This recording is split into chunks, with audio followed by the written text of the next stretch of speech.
All right, welcome back, Dice Art, to Wednesday. Here we have, starting with number 6, Wednesday says, select all drawings in which a corresponding height for a given base is correctly identified. All right, let's take a peek. In order to have a height correctly identified, it must be perpendicular to the base. So if this is the base, this is my height, right? It must also have a 90-degree marking. Can you guys see that right there? Good. It must also have a 90-degree marking. So that's what we're looking for. This one here,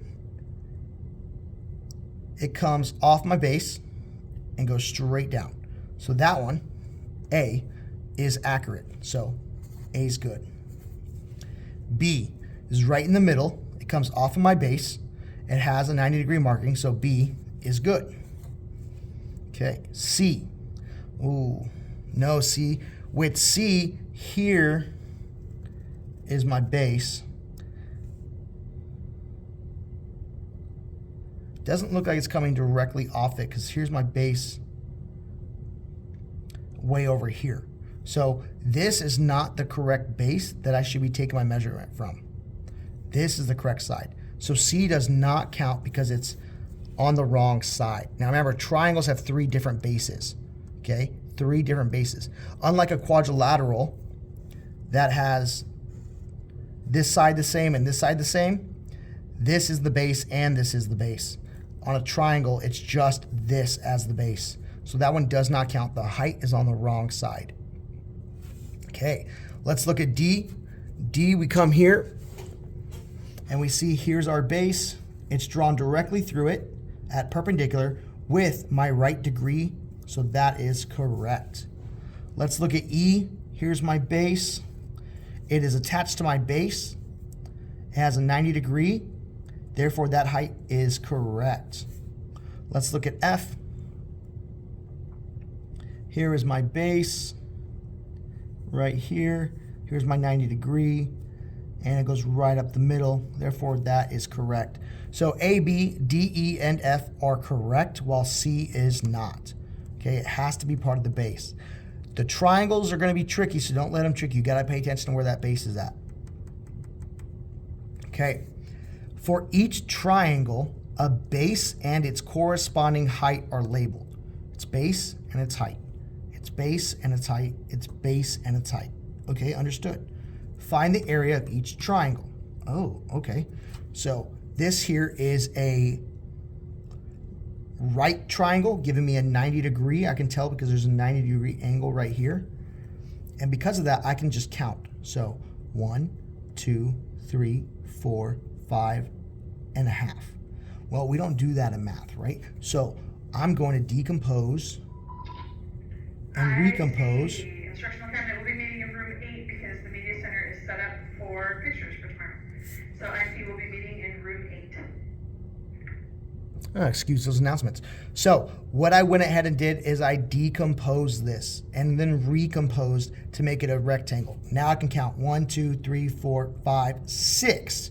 So my height is 6, while my base is 1, 2, 3, 4. Now my base is 4. But remember what we just learned. The area for a triangle is area equals base times height divided by 2. And it's divided by 2 for this exact reason.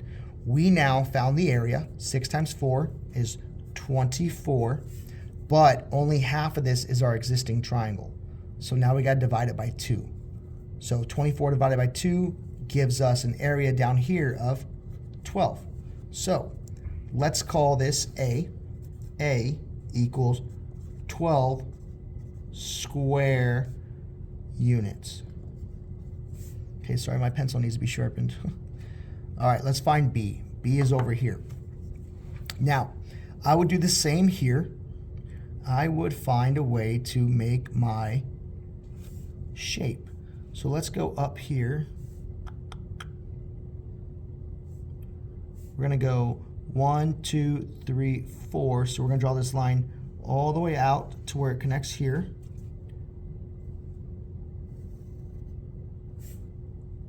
It doesn't look right, does it? I think that would be incorrect because this would have to be moved over here. Now, if I grab this and flip it, it doesn't exactly fit.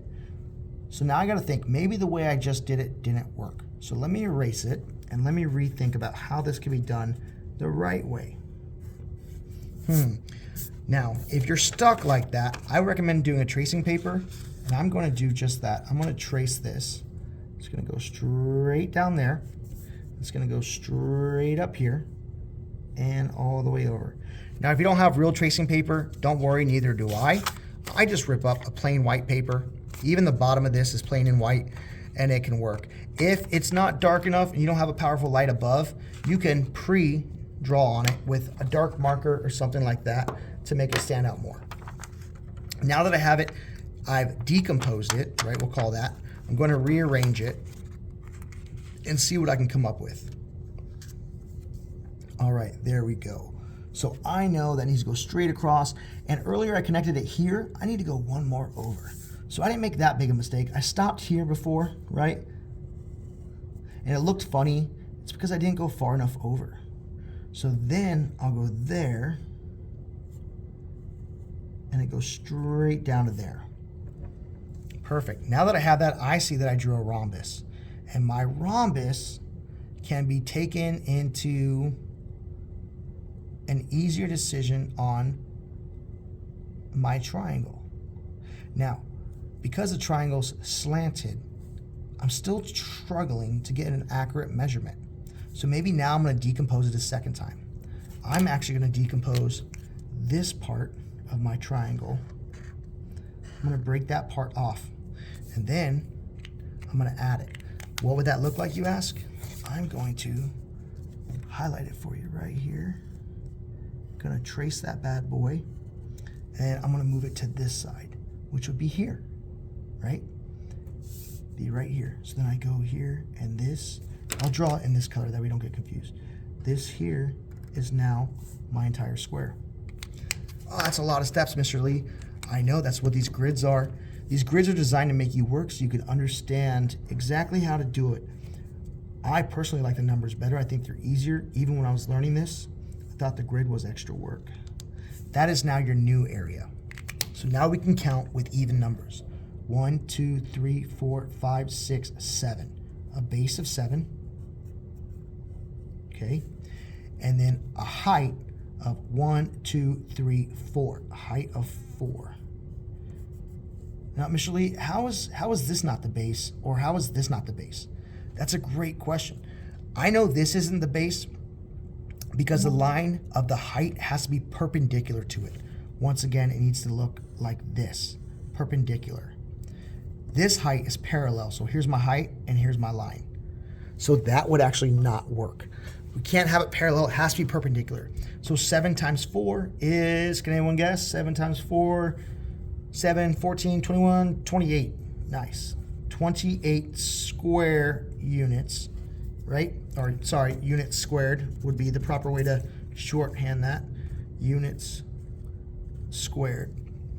All right, and then let's go and check on C, and that'll be the last one for today, I believe. Let's double check. Oh, no, one more. I lied. We got one more. Totally got one more. All right, so move on over to D. Tracing paper is always helpful, so I'm going to do this one again. Trace it right here.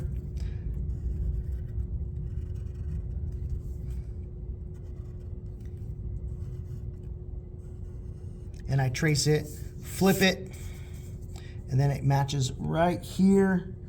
And once I match it, I can see, oh, it's that guy right there. I know it's him, so I'm gonna mark him. And then I'm gonna use this as a guide to see, how did I draw that? Oh, I went straight down at an angle here, then I went straight over at an angle there. Nice. So there's my first one after tracing it, but just like before, we don't have a perfect square, and when using the grids, you can see we have some half and some quarters. It's gonna make it really confusing to do the math. So what we could do is we could find a part that we want to cut, let's say this guy here, and move him over here. But I actually already have the height here, so I don't want to do that. I'm going to take from this side. 1, 2, 3, 4. And I'm going to put him here. 1, 2, 3, 4. All right. And now that's going to make my current shape look like this. There we go. And once I have that, I can figure out my base and my height. My base is 1, 2, 3, 4, 5, 6. I know this is my base because it's labeled as my base as well as that one. But if I didn't know that, I know my height has to be, once again, perpendicular to my base. So this angled could not be my base. This here could not be my base. It has to be perpendicular, which is this line down here. The height is 1, 2, 3, 4. That gives me an answer of 24 units squared for C. And I know that looks messy, so let's highlight that. Got 12 for the first one, 28 for the second one, and 24 for the third one. All right, now you might be asking, Mr. Lee, in the future, couldn't I just take the base times the height? If you had confident numbers, you absolutely could. But with this one here, this could be a half, this could be a third, this could be a quarter. You're not sure. That's why we do this, to give the best design so you know it's one solid square. If this was an 8 and this was a 4 and it just gave that to you ahead of time, you could just multiply 8 times 4 divided by 2 and you would have your answer. All right, part B, how is the area related to the base and its corresponding height? Just like we said earlier, the area is base times height divided by 2. You could write something as simple as that. I like using math when doing math. You could, if you're more literacy, you could write a very well explained worded sentence if you like. Totally up to you and your preference, okay? We have one last problem on the back. Let's check that out. All right. Make sure we're in vision. There we go. Okay, here is an octagon. Note, the diagonal sides of the octagon are not 4 inches. So it's not 4 inches. Just because this is 4 inches doesn't mean these are 4 inches. That's what it's telling you. While estimating the area, estimating, that's a key word, right? In math, we don't estimate that much. But when we do, we know we're guessing or we're approximating. So we're not gonna have the exact numbers. While estimating the area of the octagon, Lynn reasoned that it must be less. Ooh, there's another key word. Less than 100 square inches. Do you agree? Explain your reasoning. All right, well, let's take a peek at it. Now, the first thing I see is the obvious octagon in the middle. It pointed that out. Now, I'm not sure if you can see something a little less obvious, but it's still very visible. It is this square. They drew this square around it. And they did this square because they wanted you to see the measurements. So if this is 3 inches by 4 inches by 3 inches, that'd be 3 plus 4 is 7. 7 plus 3 is 10. So I know this side, the opposite side, would be 10. Okay. Same thing here, 3, 4, 3. It's a square. They're all the same. This is also 10. So if I were to multiply 10 times 10, I would get 100. Now, Lynn says that it must be less than 100. Do I agree or disagree? Well, if the orange square is 100 and the octagon doesn't equally cover, like there's gaps here and there's gaps here, then it definitely is smaller than 100. Don't know how big, but it is smaller for sure. So I would agree. Agree. And then we'll call it octagon, smaller than square. Okay. B, find the exact area of the octagon. Show your reasoning. Ooh, this one's interesting. The exact area. Would I be able to find that? Well, I know it's less than 100, but how much less is the question. I see that this is 4 inches. Now I see this is 3 inches here, but it doesn't tell me. But you know what's interesting is it makes up a little triangle. Here, look, I'll draw it in pink. See this triangle that it makes up? Look at that triangle. And I know a triangle is base times height right? Divided by 2. But if I were to maybe do some decomposing and rearranging, maybe these two I would count as 1. That way I don't have to divide by 2. Because a triangle is half of a square. Well, that means 2 triangles of the equal length, size, and width would equal 1 square. So I can just do 3 times 3 here. 3 times 3, because the base is 3 and the height is 3. That makes you 9. And that's a ditto. We're going to say ditto for that one because that and that are the same. Right? We'll even do a little drawing here.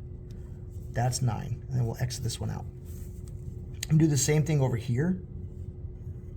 So that's 9, and we'll exit this one out. So I know that this whole entire orange square was 10 by 10, which is 100.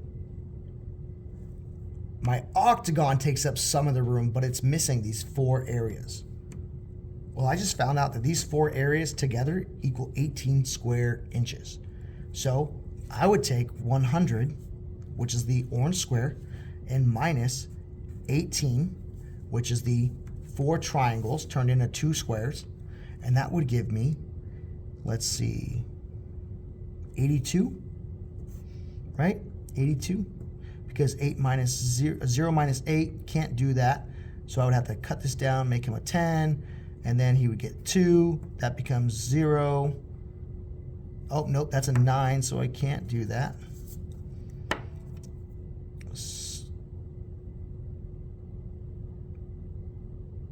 And then minus that, because that's a 9. So then 9 minus 1 is 8. So there you go, 82. So my answer would be 82. All right. Congratulations on finishing Wednesday. If any of that was confusing, remember you can always come to me in class and I can explain it to you a little bit better, a little bit clearer. Otherwise, have a great rest of your day, and I'll see you on Thursday.